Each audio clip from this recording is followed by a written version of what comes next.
నమస్తే.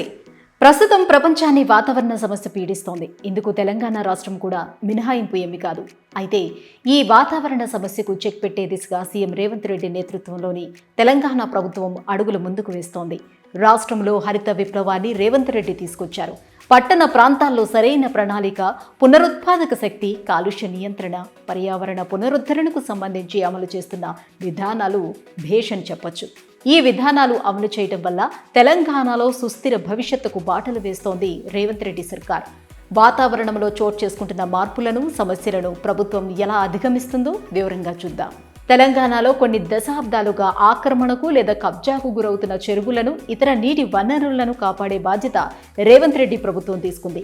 ఈ క్రమంలోనే 75 చెరువులను పునరుద్ధరించడంతో పాటు మరో 2000 చెరువుల పునరుద్ధరణ పనులు జరుగుతున్నాయి.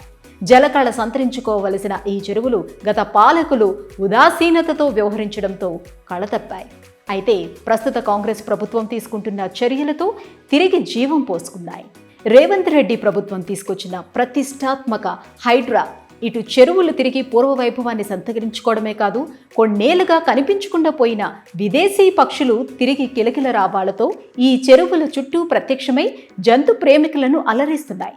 ముఖ్యంగా ఫ్లెమింగోలు, రెడ్ బ్రెస్టెడ్ ఫ్లై క్యాచర్ లాంటి పక్షులు తిరిగి దర్శనమిస్తున్నాయంటే అది రేవంత్ రెడ్డి తీసుకున్న హైడ్రా చొరవతోనే అని చెప్పక తప్పదు. అమీన్పూరు చెరువు వద్ద ఈ మధ్యే రెడ్ బ్రెస్టెడ్ ఫ్లై క్యాచర్ పక్షి కనిపించింది. ఎప్పుడైతే చెరువులను గత పాలకులు విస్మరించారో అప్పుడే ఈ అరుదైన జాతి పక్షులు కూడా మాయమయ్యాయి. ఇప్పుడు తిరిగి ఇక్కడికి వచ్చాయంటే చెరువులను, పర్యావరణాన్ని పరిరక్షించాల్సిన బాధ్యతను రేవంత్ రెడ్డి గుర్తిరిగి ఆ దిశగా చర్యలు తీసుకోవటం వల్లే సాధ్యమైంది. ఇదే విషయాన్ని సీఎం రేవంత్ రెడ్డి ఎక్స్ వేదికగా ఫోటోను పోస్ట్ చేస్తూ పడ్డ కష్టానికి ఫలితం చూస్తున్నామంటూ చెప్పుకొచ్చారు. మనం ప్రకృతిని కాపాడితే అది మనల్ని కాపాడుతుందంటూ చెప్పుకొచ్చారు. ఇక పట్టణాలు, నగరాలు ఎదుర్కొంటున్న తీవ్ర సమస్య కాలుష్యం. ఈ కాలుష్యంపై ఫోకస్ పెట్టిన రేవంత్ రెడ్డి ప్రభుత్వం ముందుగా విద్యుత్ వాహనాల వినియోగాన్ని ప్రోత్సహిస్తోంది. ఇందులో భాగంగా డీజిల్తో నడిచే బస్సుల స్థానంలో దాదాపు 3000 ఎలక్ట్రిక్ బస్సులను ప్రవేశపెట్టింది. ఇక హైదరాబాద్ మోడల్ గ్రీన్ సిటీగా రూపాంతరం చెందడంలో సైక్లింగ్, పెడస్ట్రియల్ ఫ్రెండ్లీ జోన్లను కూడా ప్రభుత్వం ప్రవేశపెట్టడం జరుగుతోంది. తెలంగాణ ప్రభుత్వం తీసుకున్న మరో నిర్ణయం అడవుల పెంపకం. పట్టణ ప్రాంతాల్లో భారీ సంఖ్యలో చెట్లను పెంచడంతో రాష్ట్రంలోని నగరాలు, పట్టణాలు హరితవనాన్ని తలపిస్తున్నాయి. వాతావరణంపై ప్రత్యేక దృష్టి సారించిన రేవంత్ సర్కార్ పలు పాలసీలను తీసుకొచ్చి తద్వారా హైదరాబాద్ నగరంలో ఎలాంటి వాతావరణ సమస్యలు వచ్చినా వాటిని ఎదుర్కొనేలా సిద్ధంగా ఉంది. ఉదాహరణకు వరదలు, వడగాలులు వంటి అనుకోని సంఘటనలు ఎదురైనప్పుడు వాటిని ఎదుర్కొనేలా ప్రభుత్వం అన్ని ఏర్పాట్లు చేసింది. తెలంగాణలో సుస్థిరమైన నివాస సముదాయాలు గేమ్ చేంజర్లుగా నిలుస్తున్నాయి. పునరుత్పాదక శక్తి, నీటి సంరక్షణ, టెక్నాలజీ వినియోగించి వ్యర్థ పదార్థాల నిర్వహణ వంటి చర్యలు తీసుకోవటం వల్ల పర్యావరణ పరిరక్షణలో ముందడుగు వేసింది. రాష్ట్రంలో వర్షపు నీటిని నిల్వ ఉంచడం వంటి చర్యలతో ఇటు పట్టణ ప్రాంతాల్లో, అటు గ్రామీణ ప్రాంతాల్లో తాగునీటి కొరతను పరిష్కరిస్తూ స్థిరమైన వనరుల నిర్వహణను రేవంత్ రెడ్డి సర్కార్ ప్రోత్సహిస్తోంది. సౌరశక్తి వినియోగంకు తెలంగాణ ప్రభుత్వం పెద్దపీట వేస్తోంది.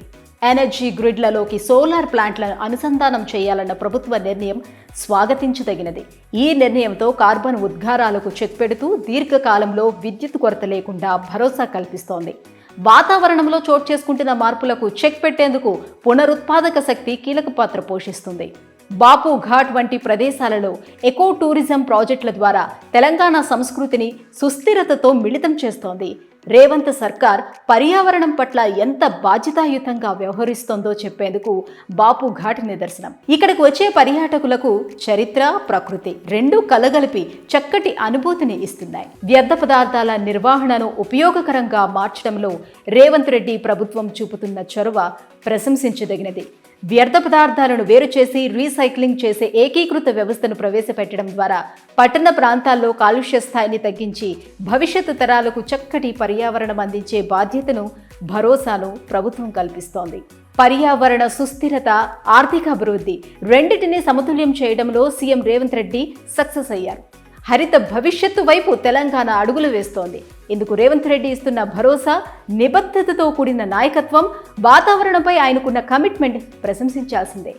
నవ తెలంగాణకు స్వాగతం పలుకుతూ ప్రకృతిని కాపాడుకుంటేనే పురోగతి సాధ్యమవుతుందన్న విషయాన్ని మరవకూడదు.